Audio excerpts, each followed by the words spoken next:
आणि संजय राऊतांचे धाकटे बंधू संदीप राऊत यांची सुद्धा आज ईडी चौकशी होणार आहे। कथित खिचडी घोटाळ्याप्रकरणी ही ईडी चौकशी पार पडते। थोड्याच वेळात संजय राऊत यांचे छोटे बंधू संदीप राऊत हे सुद्धा ईडी कार्यालयामध्ये चौकशीला सामोरं जातील, हजर राहतील।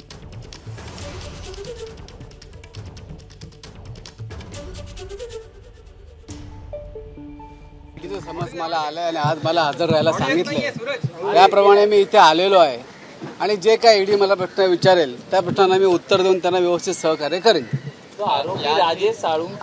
आरोप संपूर्णपणे चुकीचे आहेत। खरं म्हणजे हे एकदम खालच्या पातळीवरचं राजकारण आहे, हीन दर्जाचं राजकारण आहे की एखादा माणूस वाकत नसेल किंवा झुकत नसेल तर त्याच्या कुटुंबाला त्रास द्यायचा प्रयत्न चालू आहे। म्हणजे हे सुडाचं राजकारण आहे आणि एक प्रकारची खुन्नस काढली जाते। एबीपी माझा, उघडा डोळे बघा नीट।